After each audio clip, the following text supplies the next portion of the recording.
In this video on Dorico 3.0, we're going to talk about some MIDI playback and editing features. The first thing I'd like to talk about is how MIDI monitoring works now. It's based on staff selection. I have a violin selected. If I play my keyboard now, I will hear violin. If I select the staff that is the cello, I can now play cello. This also works in play mode, which is where we're heading. Command 4 on the Mac to get there. And you can use your MIDI monitoring here by clicking in the space to the far left. You'll get a colored column, and now I'm going to have cello. Click up here, slightly different color, and I'll have violin. Play mode now offers velocity editing and pitch bend editing. You can see the velocity lane by clicking this button right here. And here you can see my MIDI velocity information. You won't be able to hear any of your MIDI velocity edits if your playback device is not set up to respond to MIDI velocity. Let me take a quick detour and bring up the Halion Sonic SE we're working on here. I'm going to jump into edit mode, and I can navigate down to expression controller, and this says modulation, which is the default.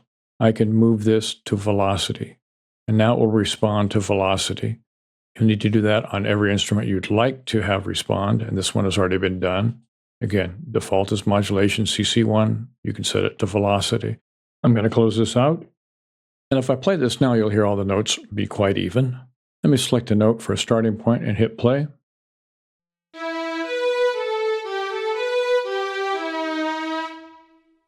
We'll talk about the pitch bend here in a moment.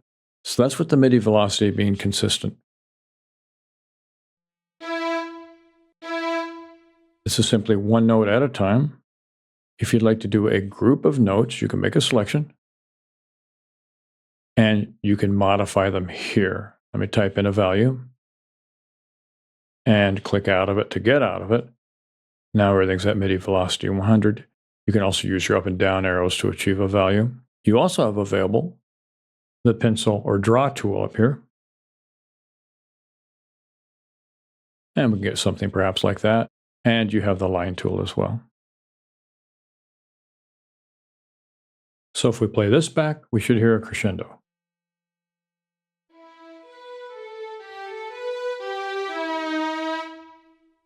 And of course the pitch bend, which I'll explain momentarily. Perhaps the easiest way to restore your MIDI velocity is to make a group selection. So let's go ahead and do that. And let's get to the pointer here. Make your selection, type in your value where you'd like it. And there you have it. Let's click to get out of that window.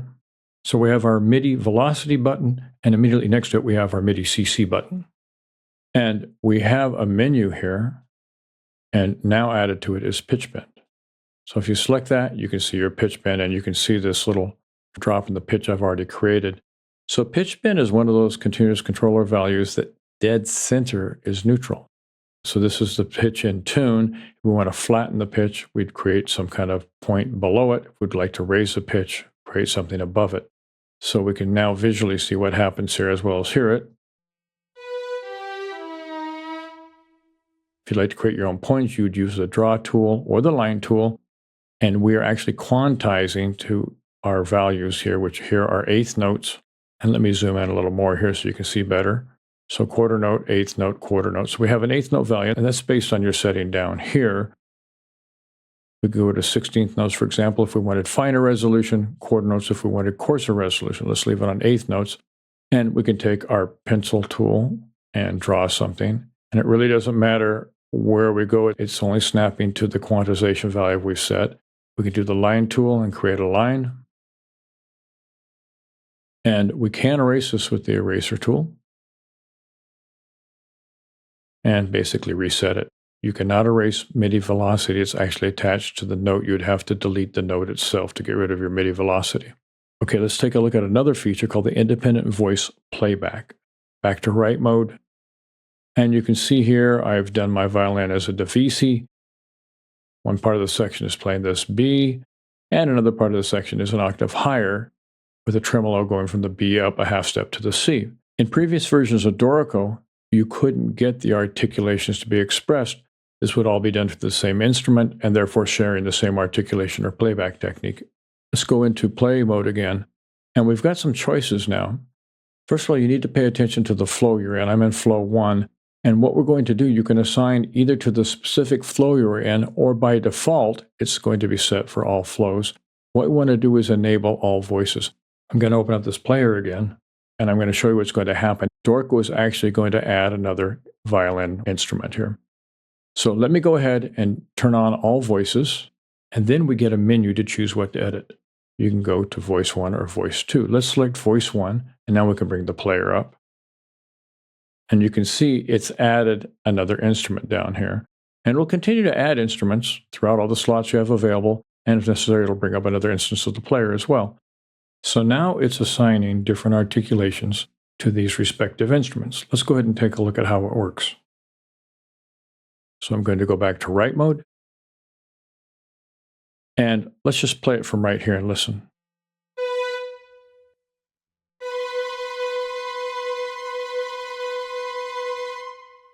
So we have two separate articulations now. In fact, I can delete these and listen it again. Here we have tremolo, and conversely, if we wanted to, we could delete up here, hit play, and you'll hear our long tones down here.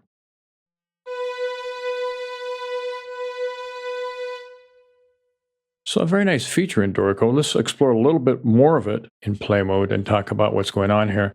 So if we have all voices set up, it won't allow me to bring up the Halion Sonic SE, and I don't have the editing choices. You notice over here where I have my octave displacement, when I split the violins, you can see layering on the velocity. If we want to edit those items, we have to deal with each voice separately. Now with voice 1, I can edit these items here. Here you can see the pitches that are available. I can go down to my second voice, my lower voice in this case. Those pitches have disappeared, but we should scroll down and see them right here. So it's a very nice feature, allowing you to get multiple articulations out of a single part. And again, if you're in all voices, you're kind of locked into place here. You can see the notes, but you can't really edit them independently. And then if you'd like to work on your notes specifically, select your voice. Again, your player can't be called up here within this portion, but you could call up your player over here at any point in time and work with it thusly. All right, that's all I've got for you on this tutorial. Catch you on the next video.